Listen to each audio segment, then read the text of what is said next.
इतिहास में ना कुछ पहेलियां ऐसी हैं जो सुलझने के बजाय वक्त के साथ और उलझती जाती हैं। तो आज हम बात करेंगे कुछ ऐसी ही सबसे बड़ी, सबसे अनसुलझी गुत्थियों की, जो आज भी हमारी समझ को सीधी चुनौती देती हैं। देखिए, एक तरफ तो हम चांद पर पहुंच गए हैं, ब्रह्मांड के बड़े बड़े रहस्य सुलझा रहे हैं, लेकिन दूसरी तरफ हमारे अपने ही इतिहास में कुछ ऐसे राज दफन हैं जिनकी गुत्थी आज तक नहीं सुलझी। और ये हमें बार बार याद दिलाते हैं कि हम असल में कितना कितना कम जानते हैं। और सच कहूं तो यही तो सबसे बड़ा सवाल है कि आखिर ऐसा क्यों है। मतलब इतनी टेक्नोलॉजी, इतना ज्ञान, इसके बावजूद कुछ जवाब हमारी पहुंच से हमेशा बाहर क्यों लगते हैं। शायद इसलिए क्योंकि कुछ राज पत्थर, रेत और खुद समय की इतनी गहराइयों में दबे हैं कि उन तक पहुंचना आसान नहीं। और हमारा पहला रहस्य वो ठीक इसी तरह पानी की गहराइयों में दफन है। तो चलिए शुरू करते हैं एक डूबे हुए शहर की कहानी से। तो हम बात कर रहे हैं जापान के तट के पास मिले एक बहुत ही रहस्यमयी ढांचे की। एक ऐसा ढांचा जिसके बारे में माना जाता है कि ये शायद इंसानों का बनाया हुआ हो सकता है। जरा सोचकर देखिए, आप समुद्र में गोता लगा रहे हैं और अचानक आपकी नजर एक प्राचीन डूबे हुए शहर पे पड़ती है। सुनने में फिल्मी लगता है ना, पर 1980s के दशक में ठीक ऐसा ही हुआ था। एक लोकल डाइवर शार्क की तलाश में था और उसे कुछ ऐसा मिल गया जिसने पूरी दुनिया को हैरान करके रख दिया। इसकी सबसे रहस्यमयी बात है इसकी उम्र, करीब 10 से 12 हजार साल पुरानी। सोचिए, ये वो वक्त था जब माना जाता है कि इंसान सिर्फ पत्थर के साधारण औजारों का इस्तेमाल कर रहे थे। तो फिर इतनी विशाल, एकदम सीधी सपाट सीढ़ियां और परफेक्ट 90 डिग्री के एंगल, ये किसने बनाए होंगे। और एक और अजीब बात, गोताखोर कहते हैं कि यहां उनके कंपास और कैमरे अक्सर काम करना बंद कर देते हैं।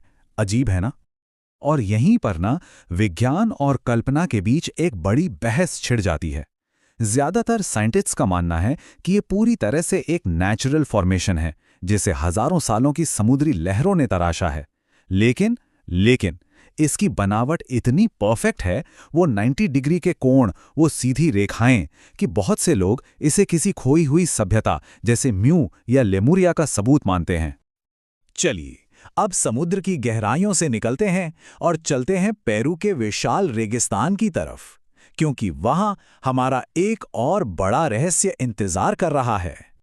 पेरू के रेगिस्तान में ना जमीन पर सैकड़ों विशाल चित्र बने हुए हैं, और ये इतने बड़े हैं, मतलब इतने ज्यादा बड़े हैं कि इन्हें पूरी तरह से सिर्फ और सिर्फ आसमान से ही देखा जा सकता है।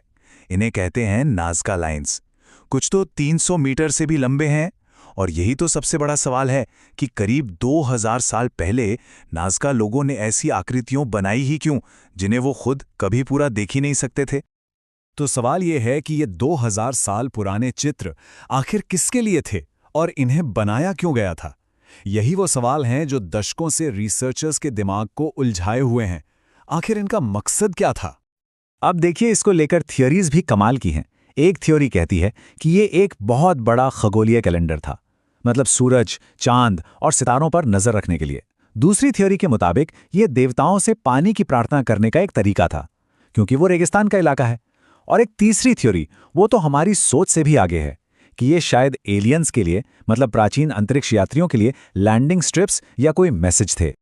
चलिए अब चलते हैं दुनिया के सबसे जाने माने स्मारकों में से एक की तरफ, स्टोनहेंज, और समझते हैं कि इसके बनने के पीछे आखिर क्या राज छिपा है। 25 टन। जरा इस वजन को इमेजिन कीजिए। ये लगभग 4 बड़े हाथियों के वजन के बराबर है। और ये सिर्फ एक पत्थर का वजन है, सिर्फ एक। और बात सिर्फ वजन की नहीं है, इससे भी बड़ी पहेली तो दूरी है। इन 25 टन के पत्थरों को, सुनिए, लगभग 240 किलोमीटर दूर से लाया गया था। तो सवाल ये उठता है कि आज से 5000 साल पहले बिना किसी मॉडर्न टेक्नोलॉजी, बिना क्रेन या ट्रक के आखिर लोगों ने ये किया कैसे। ये सवाल आज भी इंजीनियरिंग का एक बहुत बड़ा रहस्य है। और इसका मकसद क्या था। एक थ्योरी कहती है कि ये एक तरह की खगोलीय वेधशाला थी, जिसे ग्रीष्म संक्रांति और दूसरी खगोलीय घटनाओं को ट्रैक करने के लिए एकदम सटीक तरीके से बनाया गया था। और दूसरी थ्योरी ये है कि ये एक पवित्र जगह थी, शायद इलाज के लिए या फिर बड़े लोगों के कब्रिस्तान के तौर पर इसका इस्तेमाल होता था। अब बड़े बड़े ढांचों से हटकर दो छोटी लेकिन उतनी ही बल्कि शायद उससे भी ज्यादा हैरान करने वाली चीजों की बात करते हैं। ये दो रहस्य पन्नों पर हैं। एक है वॉयनेज पांडुलिपि, एक ऐसी किताब जिसे आज तक कोई पढ़ नहीं सका है, और दूसरा है ट्यूरिन का कफन, एक ऐसी छवि जिसे आज तक कोई दोबारा बना नहीं सका है। ये जो वॉयनेज पांडुलिपि है ना, ये 15वीं सदी की 240 पन्नों की एक किताब है। इसमें अजीब अजीब पौधों के चित्र हैं और ऐसी भाषा में टेक्स्ट लिखा है जिसे आज तक कोई नहीं समझ पाया। दुनिया के बड़े बड़े क्रिप्टोग्राफर्स, यहां तक कि एआई, सब फेल हो गए हैं इसका कोड तोड़ने में। तो क्या ये कोई धोखा है या किसी खोई हुई भाषा का राज? कोई नहीं जानता। अब बात करते हैं ट्यूरिन के कफन की। यहाँ विज्ञान और विश्वास आमने सामने खड़े हैं। जो मानते हैं उनके लिए ये ईसा मसीह का असली कफन है। साइंस की कार्बन डेटिंग कहती है कि ये कपड़ा मध्य युग का है, लेकिन सबसे बड़ा रहस्य ये है कि इस पर जो छवि है वो ना तो पेंट से बनी है ना स्याही से। तो फिर वो बनी कैसे? इस सवाल का जवाब किसी साइंटिस्ट के पास नहीं है। कुछ का ये भी तर्क है कि आग लगने की वजह से कार्बन डेटिंग गलत हो सकती है। तो इन सब रहस्यों से हम क्या समझें? क्या सवाल अब भी बाकी हैं? डूबे हुए शहरों से लेकर आसमान के नक्शों तक ये पहेलियां हमें बसे की बात याद दिलाती हैं कि हम अपने अतीत के बारे में सब कुछ नहीं जानते। ये हमें बताती हैं कि हमारा पास्ट उतना सीधा साधा नहीं है जितना हम सोचते हैं। ये रहस्य सदियों से चले आ रहे हैं अनसुलझे। तो एक सवाल मन में आता है, हमारे अपने समय का वो कौन सा बड़ा रहस्य होगा जिसे हम आने वाली पीढ़ियों के लिए छोड़कर जाएंगे? जरा सोचिए इस बारे में।